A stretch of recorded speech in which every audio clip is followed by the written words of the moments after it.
पंढरपूर पासून अवघ्या 15 मिनिटाच्या अंतरावर पंढरपूर करकंब रस्त्यावर धोत्रेज ग्रँड प्रायव्हेट लिमिटेड घेऊन आले आहेत पंचतारांकित सुविधांनी युक्त हॉटेल ग्रँड। तसेच पुणे मुंबईच्या धर्तीवर सर्व सुविधांनी युक्त hotel Shreyas restaurant, veg non veg permit room बार, प्रशिक्षित कोक व होस्टिंग सेवा हॉटेल ग्रँड मध्ये उपलब्ध आहेत। 50 एसी रूम्स, 3500 स्क्वेअर फूट फुटाचा सुसज्ज बकवेट हॉल, भव्य AC suits, terrace garden, lawn आणि चेंजिंग रूम सहित स्विमिंग टँक, प्रशस्त पार्किंगची सुविधा। पंढरपूर नजीक असलेल्या हॉटेल ग्रँड या सुसज्ज आणि पंचतारांकित सुविधांनी युक्त hotel grand, hotel Shreyas restaurant, veg non veg permit room बार, पंढरपूर करकंब रोड। संपर्क 02186 24 22 45। शहरात तरुणीच्या आत्महत्येची घटना समोर आली असून तरुणीने तिच्या मैत्रिणी रूममधून बाहेर गेल्यानंतर शूटिंग करण्यासाठी मोबाईल ठेवला। त्यानंतर बी फार्मसीच्या विद्यार्थ्यांनी गळफास घेऊन आत्महत्या केली।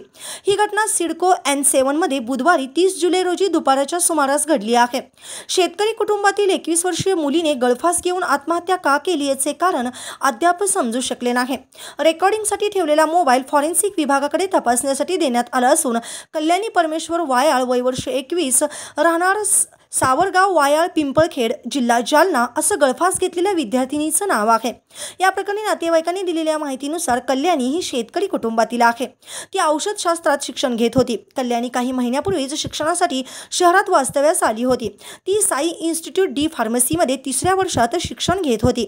सिडको N7 या भागामध्ये भाड्याची खोली घेऊन ती मैत्रिणीसह कल्याणी राहत होती। दरम्यान बुधवारी सकाळी नेहमीप्रमाणे सर्व मैत्रिणींनी मिळून त्यांच्या रूममध्ये स्वयंपाक केला। जेवण बनवल्यानंतर कल्याणीच्या सर्व मैत्रिणी डबा घेऊन महाविद्यालयात गेल्या, पण यावेळी कल्याणी रूममध्येच होती। ती मैत्रिणींसोबत कॉलेजला गेली नाही। दुपारच्या वेळी मैत्रिणी घरी आल्यानंतर त्यांनी दरवाजा ठोठवला, पण आतून दरवाजा उघडला गेला नाही। मैत्रिणींनी आवाज देऊन खोलीतून कल्याणीने प्रतिसाद दिला नाही। त्यानंतर खिडकीतून मैत्रिणींनी डोकावून बघितले असता कल्याणी लटकलेल्या अवस्थेत दिसले। दरम्यान मैत्रिणींनी तात्काळ पोलिसांना याची माहिती दिली आणि पोलिसांच्या मदतीने तिला खाली उतरवून घाटी रुग्णालयात दाखल केले असता डॉक्टरांनी तपासून मृत घोषित केलं। आत्महत्या करण्यापूर्वी कल्याणीने मोबाईल खोलीत एका फळीवर उभा करून ठेवला होता। मोबाईलची स्थिती पाहता रेकॉर्डिंग किंवा व्हिडिओ कॉल करण्यासाठी तो तसा ठेवला असावा असा प्राथमिक अंदाज वर्तवला जातो आहे। मोबाईल लॉक असल्यामुळे नेमकं काय घडलं हे समजू शकलं नाही। दरम्यान हा मोबाईल पोलिसांनी फॉरेन्सिक विभागाकडे दिला असून फॉरेन्सिक विभागाच्या तपासातून सत्य समोर येईल।